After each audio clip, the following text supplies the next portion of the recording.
Está mesmo a arrebentar. Estão-me a ouvir bem ou não? Sim. Todos? Mas eu deixei de te ouvir, Ana. Com o microfone desligado. Eu também estava. Ok. Já estou cá. Ok. É isso. É isso. É só para não ouvirem os guinchos da minha Laurinha. Ok. Acontece. Faz parte das coisas. Acho. Live. É gaja?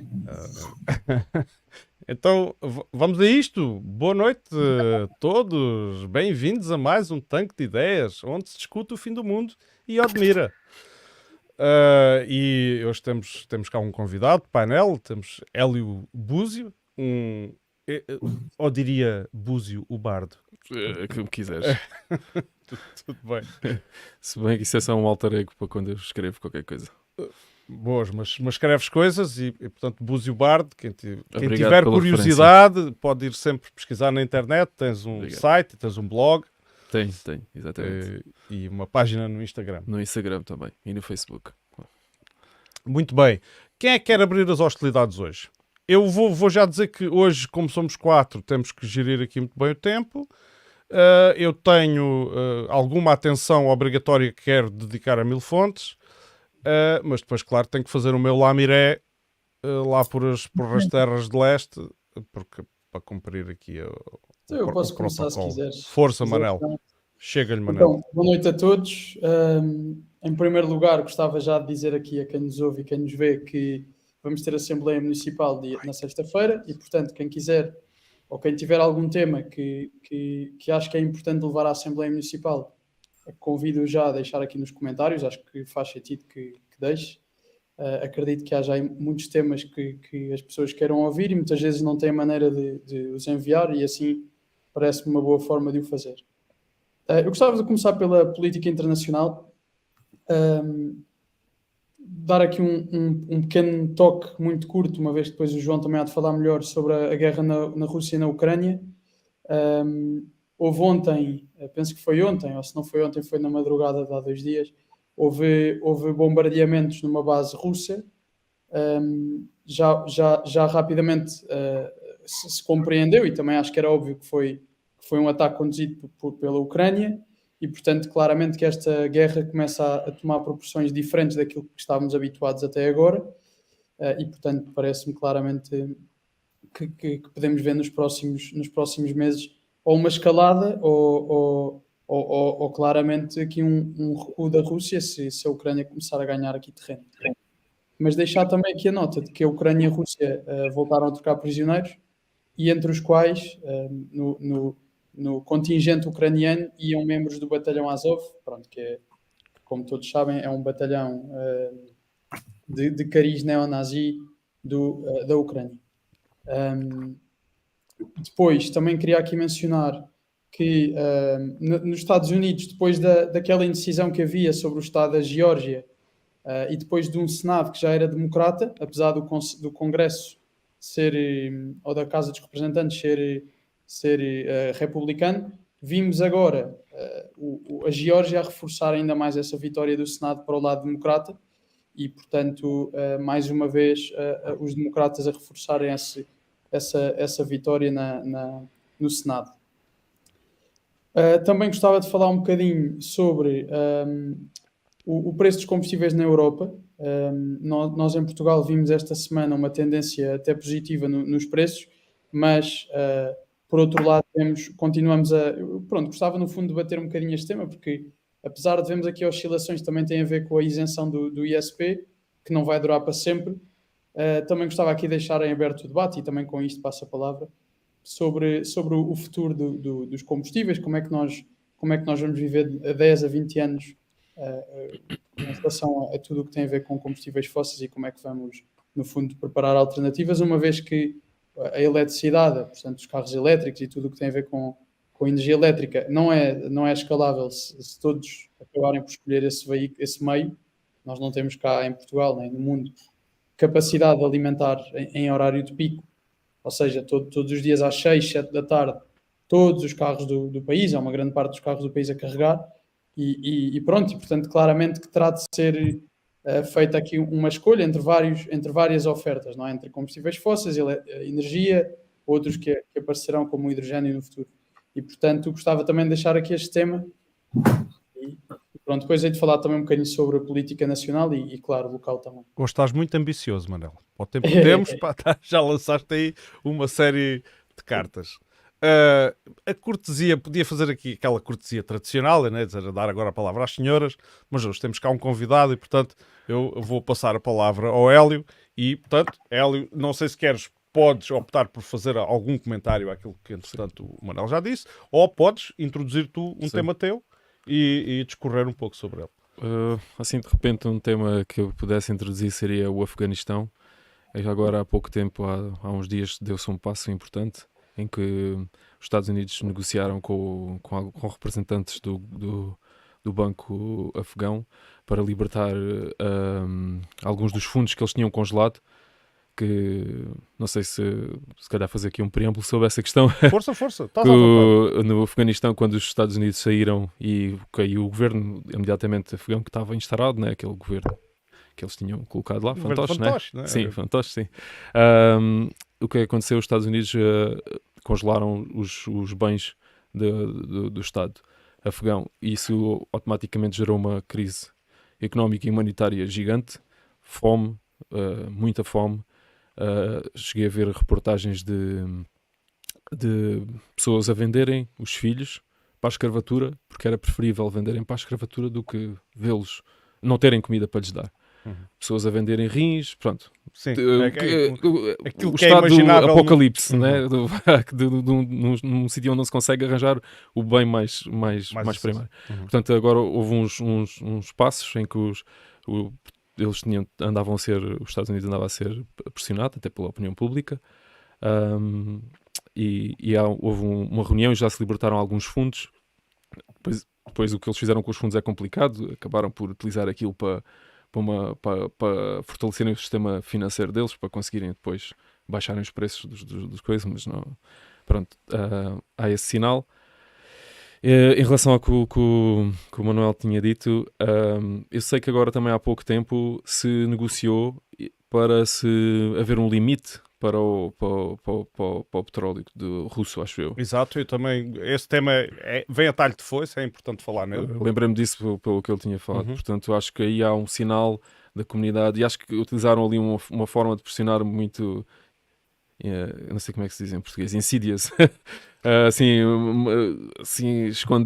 Mas o que era insidious? Era a forma? A forma como as coisas foi através das seguradoras, porque não há outra forma de assegurar o transporte do petróleo, se não sendo com seguradoras dos Estados Unidos ou da Europa, porque são as únicas que têm capital para conseguir assegurar esse transporte. E então disseram assim, utilizando a nossa seguradora, o limite de preço que vocês podem fazer é este. De qualquer maneira, também o preço que foi estabelecido não é estrangulador, não é estrangulador da Rússia, porque é pouco menos do que se está a vender agora o barril. Portanto, não sei se isso é tipo um sinal de forma a pressionar a Rússia, não é? Mas, de qualquer forma, pode-se ver aí uma janela para se controlar um bocadinho a subida do preço dos combustíveis. Até porque, pronto, isso depois pode ser utilizado como margem de manobra pelos outros países que estão fora dessa questão das sanções para baixar o preço também. Muito bem. Eu não quero sim, era isso. Relativamente a isso, se calhar, Ana, se me permites entrar, porque vem no seguimento deste tema das energias e acrescentar aqui mais informação à questão do conhecido Oil Price Cap, portanto, o teto máximo no preço do petróleo russo. E há aqui uma série de considerações que se podem fazer a esse nível. Vou tentar ser o mais breve possível. O tema é algo complexo, mas relativamente à questão dos seguros. De facto, essa foi a via, porque não havia outra, uma via mais direta para impor esse embargo. Do que é que se trata aqui? Trata-se de um cartel. Mas em vez de ser um cartel de vendedores, como nós estamos habituados, o cartel de grupos que providenciam bens ou serviços ou produtos, trata-se de um cartel de compradores. Portanto, é um grupo de compradores que diz, nós, vindo dali, só compramos no máximo a este preço. e por essa via utilizou as seguradoras. Existem, eu tive hoje conhecimento, lá está, mas são canais, por vezes não são mainstream, as informações não são totalmente confirmadas, mas deixo à consideração, portanto, só não digo que esta informação seja vinculativa, faço já essa salvaguarda, mas que, por exemplo, muitos dos navios que saem carregados com crudo da Rússia e que têm que passar pelo Estreito do Bósforo, os Dardanelos, portanto, ali a zona controlada por a Turquia. E que a Turquia controla os navios que lá passam, e uma das coisas que controla é se vêm com as cargas seguradas. Porque imagine-se que há ali um derrame, um acidente, um problema qualquer grave, é obrigatório que as cargas estejam asseguradas. E o que tem estado a acontecer, no caso do crudo russo, é que muitos dos petroleiros que passam ali trazem seguros russos. E eles deixam passar, obviamente, está assegurado. E eu creio que a questão do seguro, portanto, isto agora, a parte da minha opinião, é que a questão do seguro não irá funcionar muito bem, porque haverá uma série de países, uma vez que os russos têm também hoje em dia uma capacidade económica e ferramentas financeiras muito parecidas às do Ocidente, na sua própria versão. Será uma questão de tempo até eles generalizarem isto a toda a sua frota, uma vez que isto depois seja aceito por uma série de países, como é a Turquia, como é a Índia, como é a China. E então isto são dúvidas que eu lanço, que funcionará, que este teto no preço do petróleo funcionará.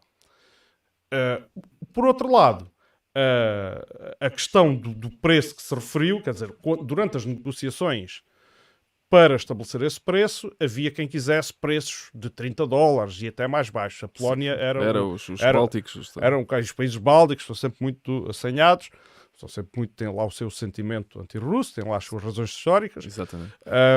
E então queriam, mas a verdade é que não era consensual. Pois. E isto pode ser, como tu estavas a dizer, uma mensagem Sim, de que nós, se calhar, não abdicamos assim tão facilmente do petróleo russo. Poderá ser. Sim. Está aberta a interpretação, não é? No entanto, aquilo que os russos dizem é que quem aderir a isto não leva petróleo. Pronto.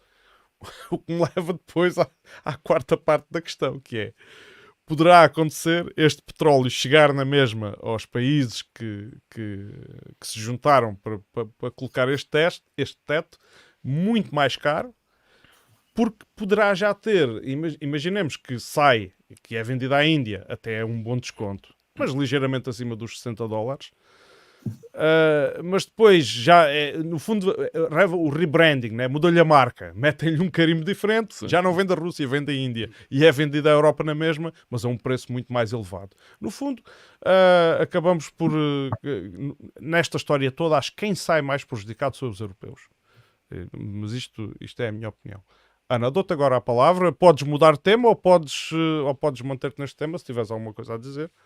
Não, é só dizer-vos que eu acho que é exatamente isso que vai acontecer, que é mudarmos o rótulo da coisa e a seguir alguém há de pagar, que é uma expressão que, pronto, que é assim um bocadinho mais dura, mas que efetivamente diz respeito aqui a um determinado conjunto de atitudes que temos muitas vezes, e desde que não se saiba, está tudo bem, portanto... Está tudo bem, desde que não se saiba, está tudo bem, pode ser russo, mas a gente acha que é indiano e então vamos continuar com isso. Queria só falar aqui que se calhar era importante, não sei se em termos de termos internacionais, se vai esperar aqui a parte da Ucrânia. Vou só dar um breve lamiré, mas da parte militar. Só. Pronto. Queria só acrescentar aqui a questão do tal míssil que foi encontrado na Moldávia, que supostamente caiu lá sem querer, por ser perto da fronteira com a Ucrânia, e que eu não sei se vocês têm esta sensação, mas eu começo a ter aquela sensação de que, como esta guerra se está a alongar no tempo, está a perder a cobertura que se deu inicialmente de tentar criar... fazer uma tentativa de ter aqui um país que é pequenino e que está a ser subjugado, e para passar a termos uma guerra com uma cobertura um bocadinho diferente. Não sei se me fiz entender. Aqui mesmo o ponto a que queria chegar era, o tempo passa e a guerra assume contornos cada vez piores, mas a nossa comunicação social não lhes dá a importância que deu inicialmente. Portanto, estamos aqui numa fase em que se calhar as pessoas, e atendendo a que até temos neste momento um Mundial e pegando aqui um bocadinho naquilo que vimos da última vez que estivemos juntos, estão-se a esbater exatamente essas questões fundamentais para nós, como a energia e os produtos refinados como o gasóleo, a gasolina e os combustíveis. Parece-me que há aqui um esbatimento e isto vai fazer com que haja a possibilidade, no meu entender, de se perceber que efetivamente nós vamos desligando do assunto e ao desligarmos do assunto vamos comer as tais coisas como se fôssemos tapadinhos e não soubéssemos efetivamente o que é que está a passar. Eu concordo que o assunto se esteja a esbater. Sim, sim. Não sei se alguém quer acrescentar alguma coisa a isso, mas eu faço só o breve comentário de que não é só o Mundial, não é só o prolongamento da guerra, que obviamente que cansa, é por fadiga, mas é também a noção, minha opinião, obviamente, a noção de que já não é o Golias e o David, entretanto, porque o David vem montado num tanque e tem um satélite a dizer-lhe onde é que está o inimigo. Pronto, isto para dizer o quê? Porque, no fundo, o que se passa ali, já dissemos isto aqui inúmeras vezes, o que se passa ali é uma guerra entre dois blocos. Neste caso, militarmente está a Rússia contra um aglomerado de países, representados com os Estados Unidos à cabeça, obviamente, mas são os principais, mas o que a Ucrânia providencia essencialmente é a carne, não é? Provavelmente foi um deles que cortou o microfone. É a carne. E, portanto, é isso. Não há muito mais a acrescentar, porque isto já é indubitável. Quer dizer, não tínhamos ilusões de que são um bravo grupo de heróis que resiste contra o invasor munidos de paus e flechas e espadas, simplesmente com a sua bravura fazem vergar. Não, isto está ali todo um aparato militar montado de ambas as partes e onde, claramente, pelos episódios que já vimos, são evidenciados por isso, que a Rússia leva desvantagem em muitos campos. Tem Acho também que era uma desvantagem que não estavam a contar.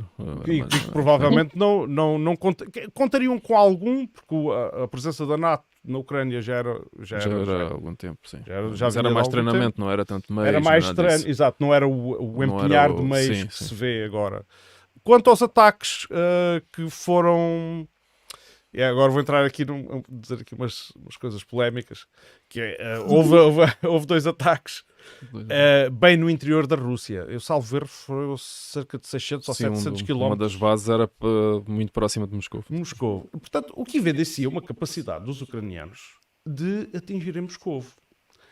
E o que à partida, aqui vem a parte polémica, pode legitimar as preocupações da Rússia em iniciar a operação militar alegando preocupações com a sua segurança nacional. Porque, de facto, as fronteiras hostis estão demasiado perto já dos seus pontos nevrálgicos. Sim, mas é posterior de um ataque. Claro, invasão, mas isto é uma... Estás a tentar fazer a análise do pensamento deles, é isso?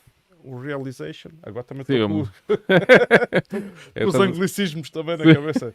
Eu percebo, afinal isto poderia ser, mas isto sou eu, lá está. Segundo eles dizem, foi através de uns drones velhos que eles lá tinham. Exatamente, eles foram ao baú. Transformaram, sim, uns que era de... Foram ao baú, eles estavam-se a livrar de tudo o que é soviético e encontraram lá uns drones que acho que foram concebidos, desenhados nos anos 60, para os serviços dos anos 70. Umas coisas assim, mesmo antigas. A Jet, acho eu, mesmo. Sim. Mas foram adaptados e provavelmente com aquilo que eu disse, que tem uma noção de onde é que estão as bases russas e os alvos russos, fizeram bom uso deles. Que aquilo vai mudar o curso da guerra? Não acredito, obviamente, o estrago foi mínimo. Sim. Mas acho que é para dar o sinal de que é possível. Que é possível. Sim. Penso que foi mais uma mensagem do que propriamente um impacto significativo. João, eu por acaso tenho uma pergunta que pronto, é mais uma análise mais qualitativa, não há assim tantos dados sobre isto, mas eu gostava de perceber se depois de tantas ameaças, vemos tantas notícias em que vemos Putin não vai dar mais nenhuma hipótese, Putin vai avançar de uma forma mais agressiva. Parece que estamos sempre a ver Putin a dizer agora é que, sinceramente, eu gostava de perceber se tu achas que vai mesmo haver alguma coisa mais agressiva, ou seja, se vamos ver mesmo Putin a querer, sei lá, atacar de uma forma mais agressiva ou mesmo até a avançar com armas nucleares, ou se achas que isto é tudo um bocado show-off e que na verdade não vai acontecer nada. E até te gostava, associado a isto, perguntar-te se aquelas notícias sobre o estado de saúde dele, que agora caiu nas escadas e tudo, se isso não mostra também alguma fraqueza por parte de Putin, e quem é que seria a pessoa a seguir caso lhe acontecesse alguma coisa? Eu não sei, relativamente ao sucessor, já se tem falado muito sobre isso. Fala-se no Patrushev, mas antes de chegarmos aí, vamos perceber que o Putin está doente e a morrer desde o início da guerra. Pronto.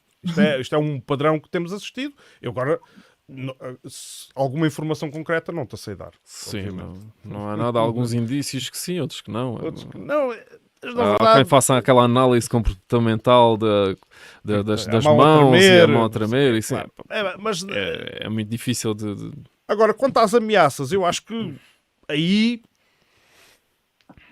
penso que o medo sempre foi uma boa ferramenta de manipulação, e se tu conseguires convencer, neste caso o lado de cá, que há ali uma ameaça palpável, real, uma intenção real de provocar uma destruição completa deste lado, poderá funcionar a favor do Ocidente. Agora, eu não acredito, porque ninguém tem a ganhar com isso. Por isso Antes desta guerra também pensávamos que seria impensável um país invadir assim daquela maneira.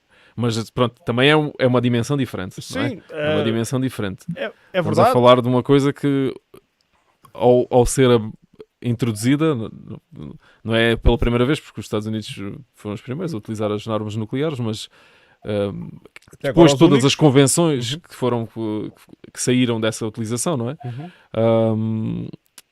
Nunca mais foram usadas, e acho que era uma mudança de paradigma, sem dúvida nenhuma, que a partir daí a guerra ia-se fazer de outra maneira. Mudavas para um paradigma que era o último paradigma. Pois, exato. Não, depois também não acredito que haja um desejo suicida, não é? Portanto, okay. não vamos lançar todos o nosso arsenal sobre o Ocidente, não é? Há quem fale daquela... o estático de uma... As armas nucleares estáticas. Sim. O rastilho para a explosão. Sim, que não deixa de ser exatamente aquilo que tu acabaste de dizer, não é? Que é a mudança de paradigma mesmo, e depois se calhar temos que pensar no Chile como solução, não é? Como refúgio, não é? É aquele biquinho que os ventos nucleares... Isto porque eu assisti a um género de uma simulação do que é que acontecia, e acho que o Chile era o único cantinho lá que sobrevivia aos ventos nucleares. Sim, portanto... eu acho que ninguém quer chegar a esse ponto, não é? Eu também acho que não. E se queres que diga, o que eu acho que vai acontecer é uma guerra muito prolongada, uma guerra que já se fala do tipo que ela é da atrição, em que temos duas estratégias militares distintas no terreno. Claro que os ucranianos, apesar de serem orientados pelo Ocidente, a verdade é que eles utilizam uma estratégia que vai beber alguma da estratégia utilizada, por exemplo, por os alemães na Segunda Guerra Mundial e posteriormente também pelos soviéticos, que é a estratégia do ponto forte. Eu agora estou a falar em termos puramente militares. A estratégia do ponto forte é juntarem grandes aglomerações de tropas e tentarem partir à frente num tempo, empregando o uso de números de grande intensidade de ataque num relativo curto espaço de tempo e espaço. Os russos têm uma tática que é a guerra de atrição. Eles jogam mesmo com essa guerra, que é tentar controlar a frente de combate e desenhar a frente por forma a terem posições vantajosas de onde possam depois fazer uso, despejar as suas munições, as quais têm de forma de sobra, não é? Sobre o inimigo. Portanto, colocar o inimigo em zonas de frente desvantajosas e fazer aquilo que se chama, também vai mais um anglicismo, o meat grinder. Okay.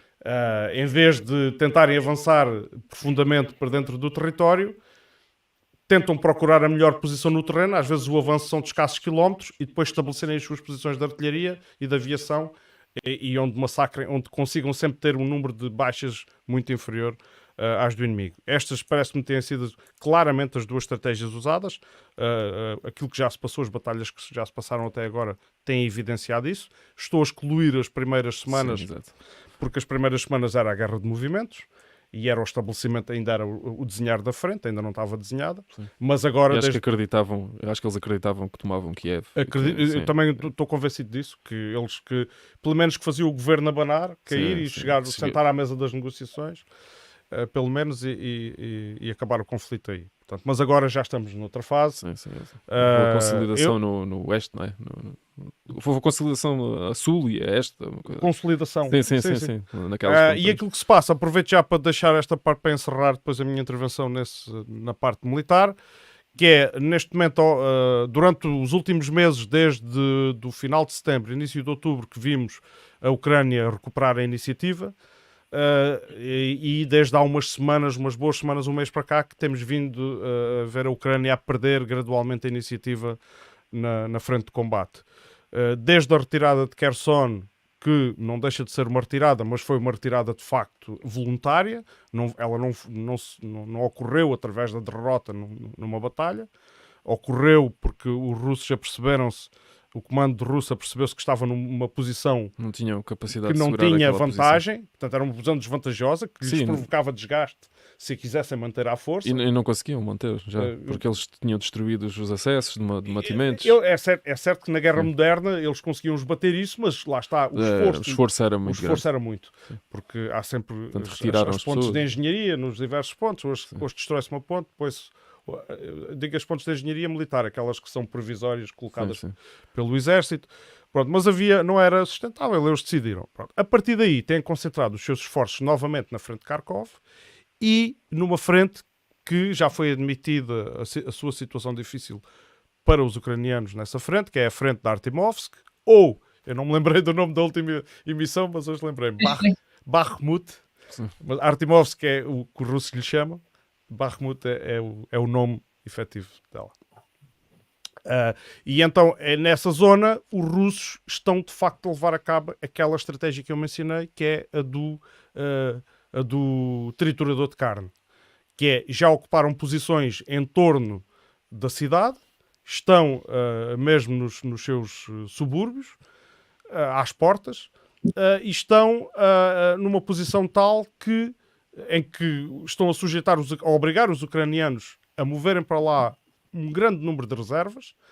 Entretanto, os ucranianos, como resposta para evitar muitas baixas ucranianas, têm feito uso dos seus contingentes de mercenários e voluntários estrangeiros precisamente nessa zona. Os russos, por sua vez, como a batalha também é muito exigente, também não empregam lá na maior parte a sua tropa regular, mas sim o grupo Wagner, que é um grupo que até agora ainda não teve derrota nenhuma no campo de batalha, portanto são mercenários muito bem treinados. Não sei bem como é que é a orgânica, de que forma é que eles se sustentam, mas a verdade é que têm sido bastante eficazes no campo de batalha. E do lado dos ucranianos usam os seus mercenários também, mas a verdade é que aquilo não está bonito para o lado ucraniano. E atualmente as ofensivas ucranianas na zona de Kupiansk, portanto que tinham resultado das primeiras ofensivas que tomaram aquela grande porção do território na região de Kharkiv, estão a perder terreno, estão a retroceder a pouco e pouco perante ofensivas russas. É de notar só um aspecto, ainda do campo militar. É que os russos não fazem o mesmo tipo de ofensiva que fazem os ucranianos. E por uma razão. A Rússia tem uma grande desvantagem, que é a desvantagem da observação, a desvantagem da informação de guerra, da batalha. A cobertura, portanto, a informação que os ucranianos têm por parte de satélites ocidentais é muito, muito superior. E, portanto, os russos não conseguem fazer o mesmo que fazem os ucranianos, mesmo que quisessem, seria um suicídio, porque seriam detectados. E fazer grandes concentrações de tropa num ponto, quer dizer, a adivinhar uma ofensiva. As grandes concentrações de tropa que provocavam ofensivas decisivas e de surpresa ocorreram na Segunda Guerra Mundial. Hoje em dia já é muito difícil, até mesmo por parte dos ucranianos. Os russos, de certa forma, Eu, através dos canais de Telegram, sabia que os ucranianos estavam a concentrar tropas na zona de Kharkov antes deles fazerem aquela ofensiva. Portanto, eu duvido que os russos não soubessem, não é? Pronto. Mas tenho dito, à frente, os russos vão capturando metro a metro, paulatinamente vão avançando. Não sei. Resta-me agora, questiono agora até quando é que a resistência de ambos os lados, qual é o que quebra primeiro? Porque é uma guerra de atrição, qual é o que quebrará primeiro? Se é a economia russa ou se é o Ocidente através de tumultos que possam ocorrer por descontentamento civil? Por descontentamento civil. Alguém ligou o som? Estava a ouvir um eco? Não, já está. Por descontentamento da sociedade, devido ao aumento dos preços da energia, etc. Nessa linha, eu sei que há poucas horas, não sei, vi entre ontem e hoje uma notícia que o Ocidente tinha declarado termos de paz, e era qualquer coisa como considerar a Crimeia uma zona neutra, ou seja, era um reconhecimento de que já não era ucraniana por parte de todo da comunidade internacional. E seria a retirada do resto das tropas russas de todo o território da Ucrânia. Foram esses os termos que foram apresentados. Foram também declarados públicos, né? Foi por isso que temos acesso. E acho que a ideia começa precisamente porque nos Estados Unidos a opinião pública está a virar e está cada vez mais a achar que todos os bilhões, né? Que eles chamam os billions lá, é diferente na conversão para nós, acho eu. Mas que já são muitos pacotes sucessivos, são eles os principais que estão a financiar a Ucrânia, porque a Ucrânia não tinha hipótese, vocês calhar já falaram disso, a Ucrânia não tinha hipótese de subsistir sem ajuda internacional. Mesmo como país, de tudo, não é? Pagar às tropas, pagar, abastecer, comprar. Pronto. Sim, tratar das suas despesas correntes. As suas despesas correntes era impossível. Portanto, olha, não sei se respondi à tua pergunta, Manel, mas eu acho que o que nós estamos aqui à espera de acontecer é isto, é uma guerra muito prolongada e para ver quem é que cai de podre, no fundo. Quero só encerrar a minha parte internacional saindo um bocadinho da Ucrânia, se me permitem. Eu hoje estou a monopolizar muito tempo. Eu sei. Eu já é o raio do conflito. Então, na Alemanha, então, foi agora... houve uma mega operação das autoridades alemãs dentro da Alemanha. Parece que estamos nos anos 20 outra vez. Porque parece que se estava a levantar um grupo de extrema-direita muito bem organizado e infiltrado, inclusive em forças especiais alemãs, para depor o governo alemão através de um golpe de Estado. Claro que as notícias agora ainda é tudo muito turvo, estamos no campo daquilo que é alegado, não é? Ainda não é nada muito sólido, mas já se esboça aqui uma narrativa. Claro que alguma vai sempre buscar presença russa, não podia deixar de ser. Parece que há uma cidadã russa metida na história. Olha, não me lembro, esqueci-me do nome dela, é uma senhora. Claro que a Embaixada Russa nega qualquer envolvimento e a verdade é que as autoridades também confirmam que não existe prova de qualquer envolvimento das autoridades russas naquele sucedido. O que existe é uma coisa, é um facto curioso, que é aparentemente descobriram documentos desta organização que se intitula Os Cidadãos do Reich, que eles lá na sua organização interna tomaram decisões de como é que iriam legitimar esse novo Estado após o golpe de Estado e qual é que seria o Estado a que eles pediriam ajuda para isso, e eles, entre eles, nomearam a Rússia como o Estado mais passível de os ajudar, mas isto unilateralmente. E que terão chegado a contactar oficiais russos para o efeito, mas que estes, como disse, não havia qualquer prova da colaboração ou da resposta destes. Não deixa de ser curioso que em pleno século XXI tínhamos nazis a quererem fazer golpes de Estado outra vez, eu recordo-vos de um célebre episódio que envolveu um senhor, também uma tentativa de golpe de Estado e um senhor que nessa altura falhou, mas que teve como protagonista também um senhor muito conhecido, assim de bigodinho, assim ao centro. E pronto, é o reviver dos bons velhos tempos lá para terras germânicas. Eu espero que, pronto, o meu desejo é que isso seja desmantelado e que esse tipo de coisas não volte a passar-se na Europa, para bem de todos nós.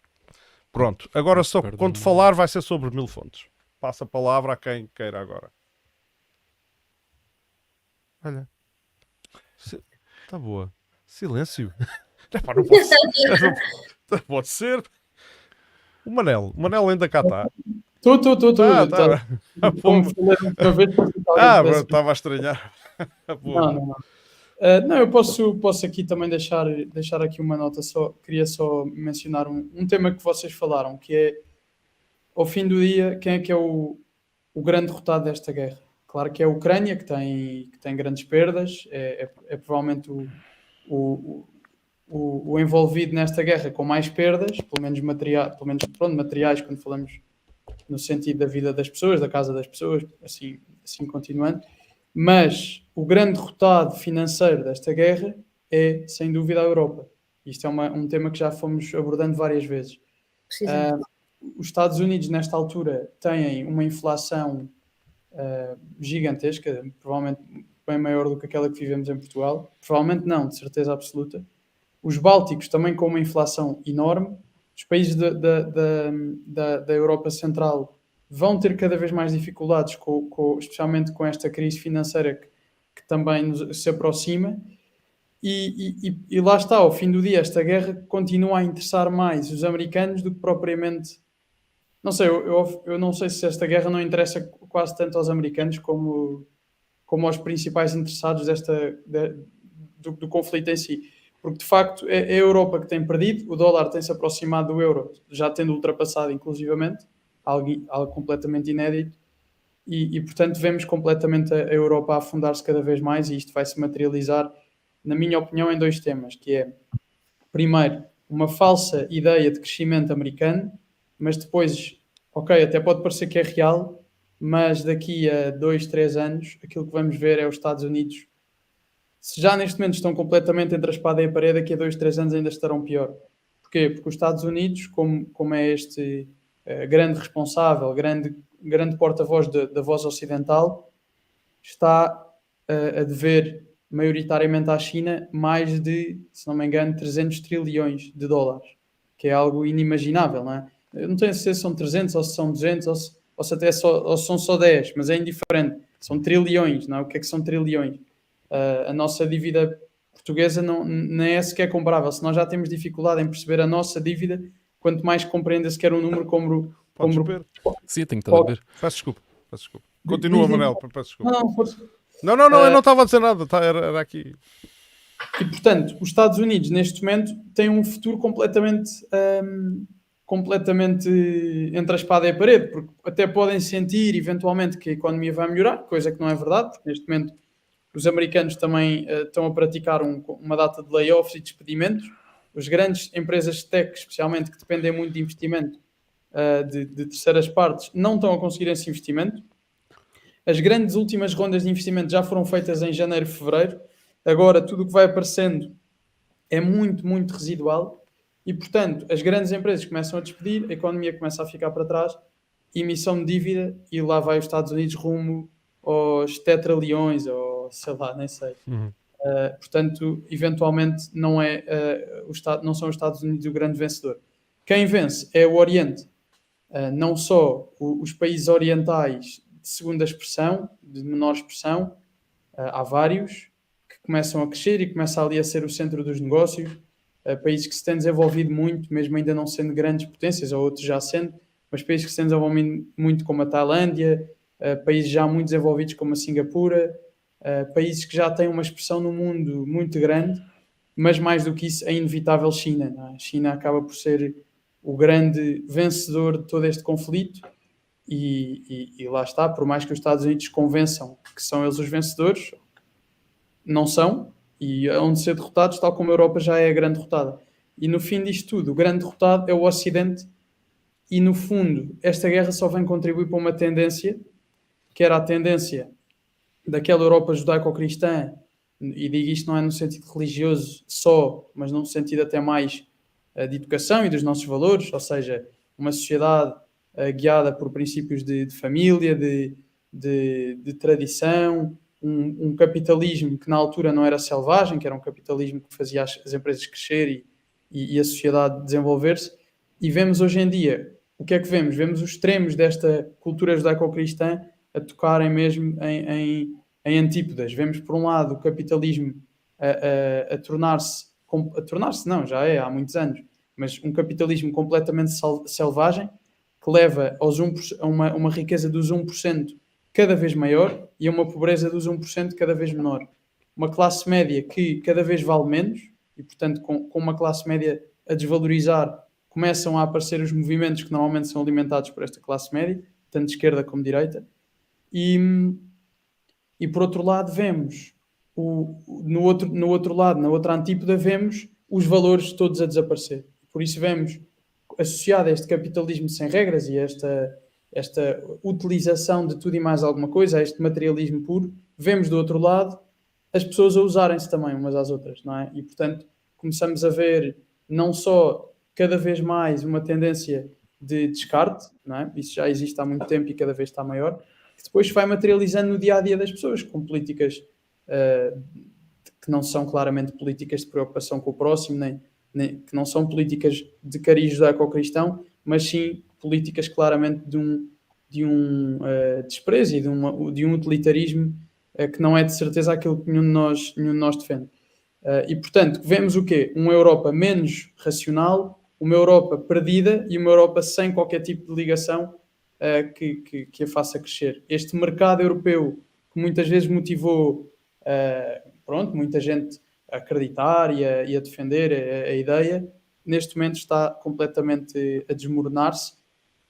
E como já disse, os Estados Unidos serão os seguintes, não há grande hipótese, até porque os próprios Estados Unidos começam eu por acaso estive agora nos Estados Unidos tive uma semana e meia nos Estados Unidos há dias, e aquilo que se vê nos Estados Unidos é o que se vê na Europa, só que é o que é uma migração em bloco, portanto muitos imigrantes, pessoas do México, da América Latina, tal como aqui vemos pessoas do Norte da África e do Médio Oriente, ou mesmo da Índia, ou dessas zonas, e portanto vemos cada vez mais ocidentais a procurar outro lugar no Ocidente. Isto para vos dizer que conheci vários americanos que até em Portugal estão a procurar o seu futuro, mas quer dizer, vêm aqui um bocado ao engano, porque já sabem que a Europa está em decadência e saem dos Estados Unidos tentando procurar um país, um mercado em melhor situação económica, mas não o vão encontrar no Ocidente. E, portanto, a solução, lá está, eu já venho insistindo neste tema há muito tempo, a solução é demográfica, é uma solução em que temos de tentar voltar a ter os melhores europeus, portugueses, espanhóis, nos seus países, a voltar a povoar as suas povoações de forma a que realmente haja mercado interno. E é isso que nós não temos neste momento, é mercado. As nossas políticas são completamente antidemográficas, ao contrário das do Médio Oriente e da Ásia, que são completamente demográficas. E, portanto, é uma questão de tempo até deixarmos de subsistir. Se continuarmos assim, não é? Por isso é que também eu estou aqui para dizer estas coisas, porque claramente defendo o contrário do que tem acontecido. Já conhecias o Manuel Serralha? Só por o programa. Pronto, então agora ficaste a conhecer um bocadinho melhor. Ele tem destas intervenções. Eu gosto muito de ouvir o Manuel Serralha, confesso. Somos de campos políticos muito distintos, mas encontramos muito terreno comum, a verdade é essa. Ana, queres... Isso é maravilhoso connosco, não é só com o Manuel Serralha. Não. Por exemplo, comigo. Só se for. Sem dúvida. E, para não falar, para não mencionar que fomos colegas de turma. Pronto, escola, exatamente, de turma. Espalhámos o terror na escola secundária de Admira. É verdade, mais eu. Mas pronto. Sim, mais tu. Muito bem. Ana, queres acrescentar alguma Acho que não, acho que podíamos passar aqui para umas intervenções mais. Vamos. Vamos. Hélio, queres dizer Eu alguma tenho algumas coisas que gostava de contrapor. assim, Força, entre- contrapõe. Acho que a China não está tão confortável como o Manel estava a evidenciar. Os Estados Unidos têm alguma... Acho que agora há pouco tempo tem havido uma aproximação precisamente por isso. Acho que houve um banco qualquer, agora não sei dizer o nome, acho que os nomes escapam-me, mas que teve a comprar a dívida chinesa porque eles também estão com problemas. O setor financeiro o setor imobiliário deles está pela hora da morte, porque uma série de coisas, é difícil agora explicar tudo, mas eles faziam aplicações, as províncias para conseguirem chegar aos níveis que se propunham, faziam aplicações financeiras, vendiam terrenos que depois compravam. Houve assim uma série de coisas que infectou e que o setor imobiliário e depois aquela questão da queda daquela grande empresa deles, o grande qualquer coisa. Eu não sei, eu entretanto ouvi algumas coisas, Sim. alguns zunzuns da questão do setor imobiliário. Há Não- essa questão, há a questão de uma seca extrema que eles tiveram lá que estão a ter, que parece mentira, mas que influencia a parte da produção deles, porque eles precisam de muita energia hídrica para produzirem e está Uhum. a afetar, portanto está a prejudicar a capacidade e as políticas de Covid-0 deles, que são completamente insustentáveis Esse e que têm parece-me fechado. que tem sido o maior Tem agora estado a- recentemente que tem estado a dar. Sim, mas estou a dizer que há um conjunto Sim, de coisas, conjunto de coisas. um exato. bolo que só uma destas coisas é muito difícil de resolver e eles têm várias. E a questão demográfica deles, que é horrível neste momento, está mesmo muito má. Por causa de uma política anterior. Por causa da política Do One Child. só o One Child, não é? Uhum. Que eles tiveram durante uns 30 anos, uma coisa qualquer assim. E que agora está em níveis mesmo.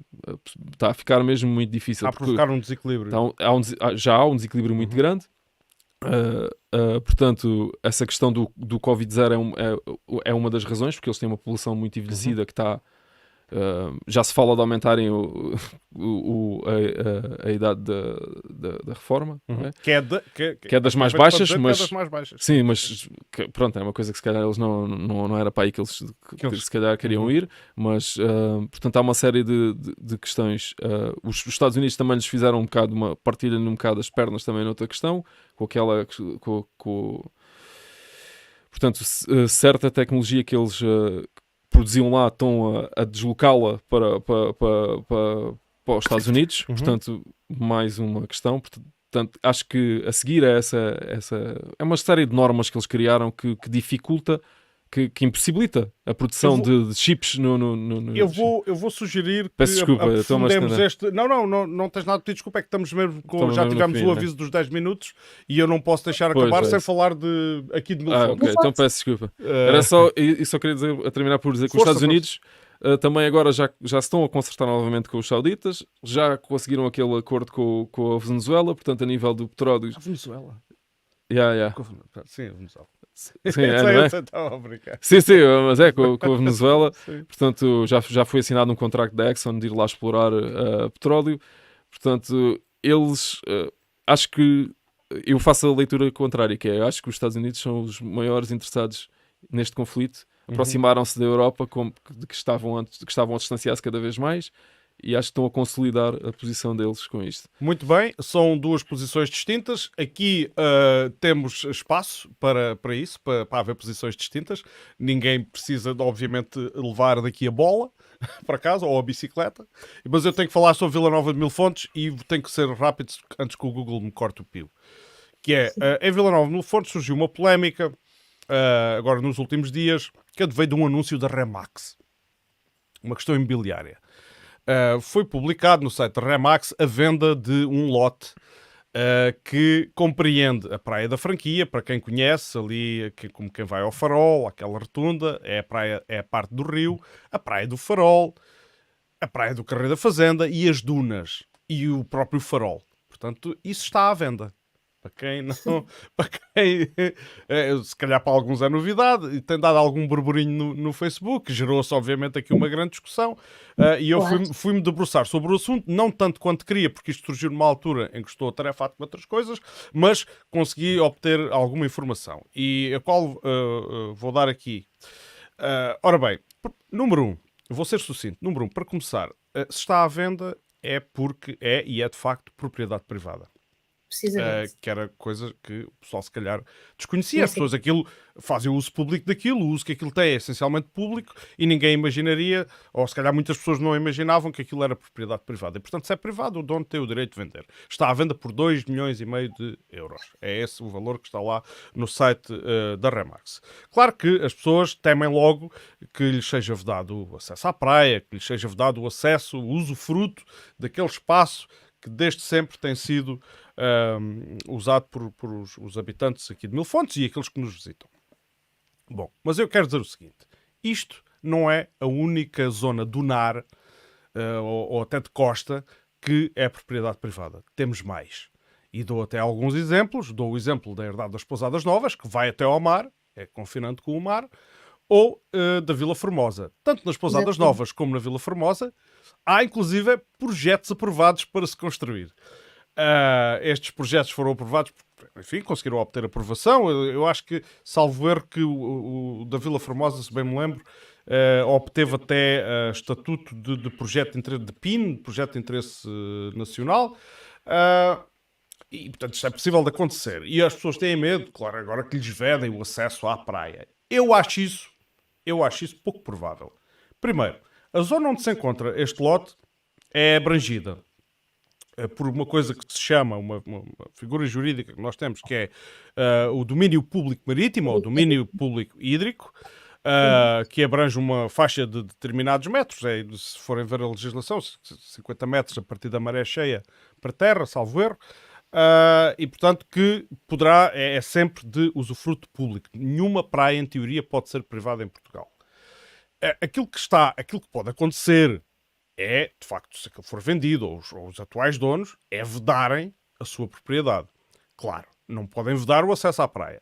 Como disse, existe essa figura legal, aliás, até a última lei é de 71, ainda é do Estado Novo, que legisla isso e portanto, à partida, os direitos, ou o usufruto das praias e daquela zona está garantido. E duvido também que houvesse qualquer privado que pagasse 2,5 milhões por um sítio que é abrangido por a Reserva Ecológica Nacional, abrangido por o Parque Natural, regido por o Plano da Orla Costeira, abrangido por a Rede Natura 2000, Reserva de Proteção Especial. Portanto, quer dizer, eu acho que quem comprar aquilo estará, isto é a minha opinião, estará a comprar um poço de problemas se tiver intenção de edificar ali o que quer que seja. Uma vez que a área edificada ou edificável são apenas 900 metros quadrados. Portanto, para um terreno de vários hectares, não é nada. O que é que eu acho que está a acontecer? O que eu acho que está a acontecer é... imaginem-se donos daquilo e não conseguem fazer nada com aquele terreno, edificar lá nada, fazer um negócio, etc. Se vocês conseguirem vender aquilo por 2,5 milhões, epá, isso é um bom negócio para quem vende, não é? Mas eu duvido que consigam vender. Dizer também que não é a primeira vez que está à venda. Não era através da Remax. Eram os próprios privados. Aquilo que pude apurar, os proprietários até são de Odmira. Isto são informações que eu ainda não tive a oportunidade de confirmar e também ainda não tive a oportunidade de ver o registro. Portanto, o registro predial e o historial da propriedade. O que é que acontece? Esta propriedade, como outras propriedades, pertence às antigas propriedades agrícolas, que eram agrícolas, e que as que ficavam na costa, obviamente, que confinavam com o quê? Com o mar, não é? E naquela zona manteve-se selvagem, porquê? Porque não se fazia ali agricultura. Obviamente ninguém faz agricultura nas dunas. E por isso é que aquilo se conservou até aos dias de hoje, assim como está. Entretanto, entraram outros instrumentos de ordenamento do território em vigor, alguns dos quais já referi, Parque Natural, Reserva Ecológica Nacional, o próprio Plano de Orla Costeira, que foi aprovado há pouco tempo. Portanto, será muito difícil, na minha opinião, fazer-se ali o que quer que seja. Até porque depois há quem contraponha isto e que tenha muito medo e diga assim, olha, mas olha em Troia, olha o que fizeram, e vedar o acesso à praia às pessoas. A verdade é que isso pode acontecer em alguns casos, eu aqui acho muito difícil, dado a tipologia do terreno. O que pode acontecer, sim, é vedarem determinados acessos que ficam dentro da propriedade e que as pessoas usassem para chegar a uma determinada praia. Neste caso, dada a dimensão da propriedade e dada a configuração de rio e de mar, aquilo faz assim uma espécie de triângulo, é muito difícil fazer-se isso ali.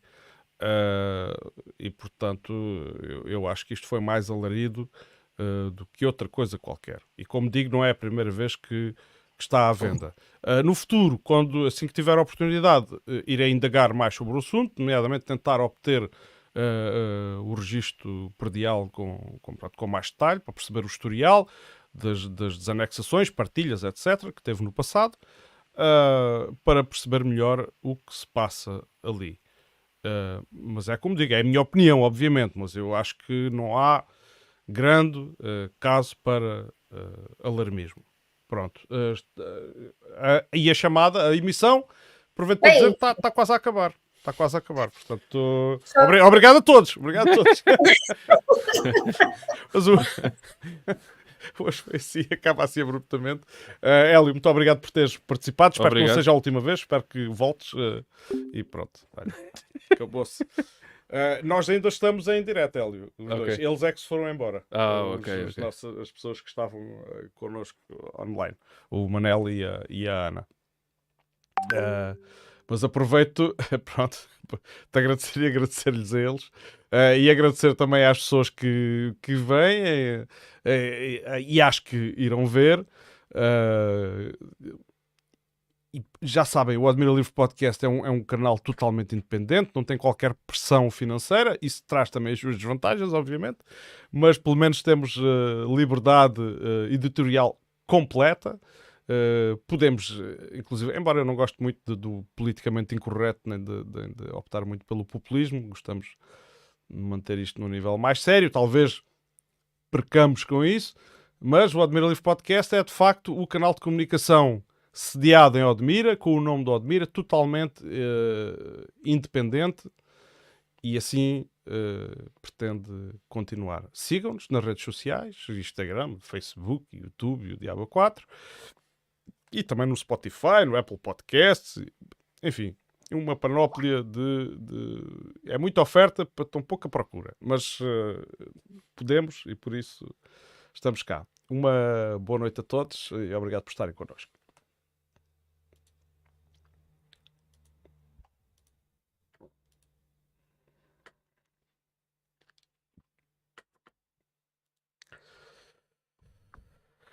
Obrigado. Eu queria dizer obrigado, mas depois